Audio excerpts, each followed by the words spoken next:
but usually Chris. Okay, Chris. I'll do Chris. Oh, hey! Hey, guys, we were having so much fun just talking. I'm Tommy from Games Trade Media. This is Chris and Johnny O'Neill, the actual brothers from Brotherwise Games. Indeed. How are you guys doing? We're doing great. We're having an awesome PAX. Yeah, so you guys had a huge event last night. Tell me about that.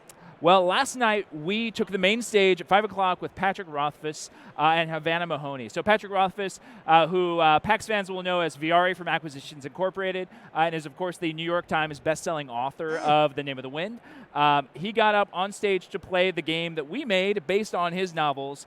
And it's a game that involves a lot of storytelling. So as we played, he and Havana, told the story of their characters, and the audience was, loving it. Pat even threw a little bit of kind of fun spoilers or kind of new content in there. It was really good. That's really fun. pretty awesome. And most importantly, that was all part of the big World Builders charity fundraiser that's going on right now. Mm-hmm. And we have now raised over $15,000 for World Builders just as the Brotherwise team. That's awesome, man. Yeah. Congratulations. And like 7,000 of that was during the show. Just people typing in and donating based on, loving it, having fun. Oh, man. So you've brought us today. What have you brought us? So what we have right now here is the Name of the Wind expansion for Call to Adventure. Call to Adventure came out this spring, and it is a game of storytelling where you are building a fantasy character over the course of the game. This is a game you can win with points. The winner is the character with the highest destiny score, which is the sum of your triumph and tragedy. But you're also trying to tell a story along the way. Okay. And it was very much inspired by the Kingkiller Chronicle, the first book of which is called The Name of the Wind, which is a story about a guy who's telling the story of his life.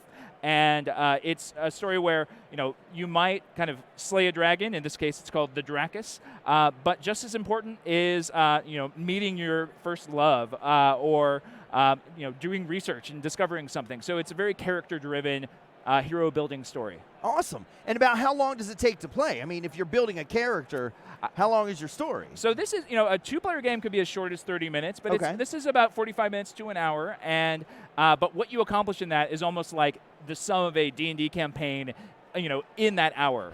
So you go from your childhood, whether you're a trader or an orphan or a farmer, and then you go all the way through your epic destiny. And in the case of The Name of the Wind, you might be a namer or a prodigy, or you could be, a warlord. All sorts of different possible endings for your character, and kind of play that over the course of a game. That's awesome.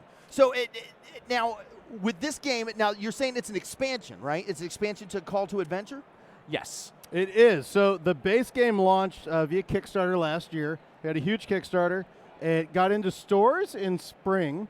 And in the base game, it's a more generic fantasy story. Okay. It's sort of meant to... Archetypal, we like to say. Archetypal is a good word for it. It sort of satisfies your need to tell a story in any fantasy setting. The expansions are branded and allow you to sort of delve into those worlds while still keeping the basic mechanics and fun of the base game. That's awesome. And how much does it cost? The base game MSRP is $40. Okay. The Name of the Wind expansion is a shuffle-in expansion. It's at $20. You do need the base game to play. Okay. We have the Brandon Sanderson expansion set in the Stormlight Archive coming out in 2020. That one will be another standalone expansion. And that one, we could say, for the first time today, we're tracking to a June release for that. So barring some kind of, trade fiasco, that's going to be hitting in June. And that's based on the super popular Stormlight Archive series by Brandon Sanderson. It'll have 120 cards, and that one's going to be awesome as well.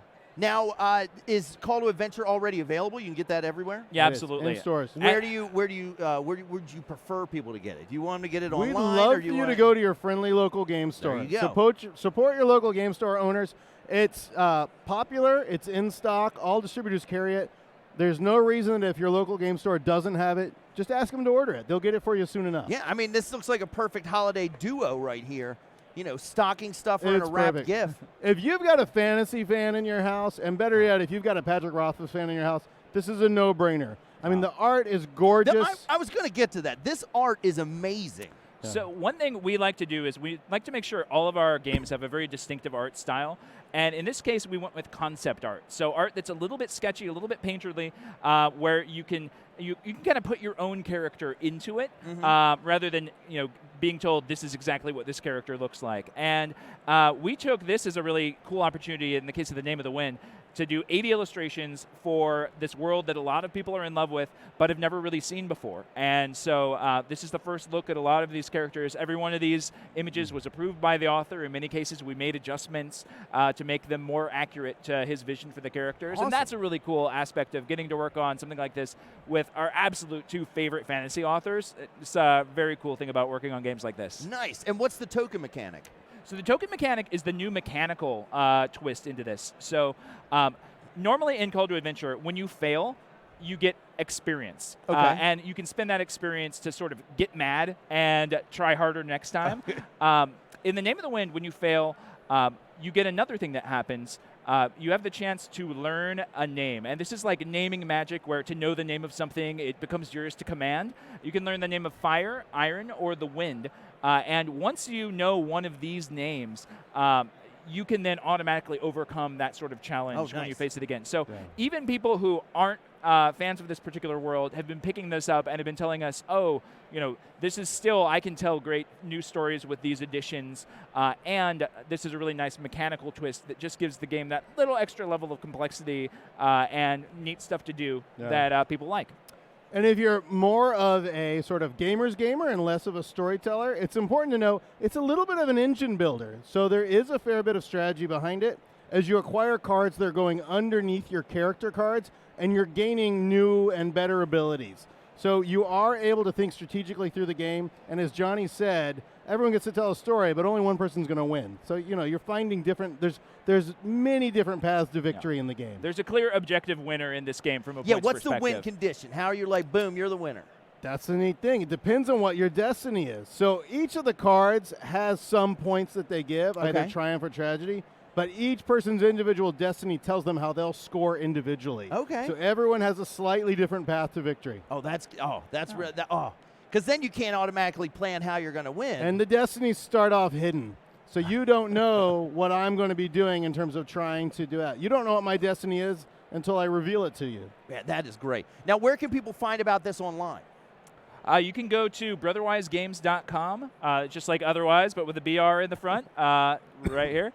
And that's good information on the games, how to play videos, or you can even get it straight from us, though we do encourage you to go to your friendly local game store. Well, with that, I'm going to say thanks, guys, for coming. Thanks so much. And we'll see you guys at your friendly local game store.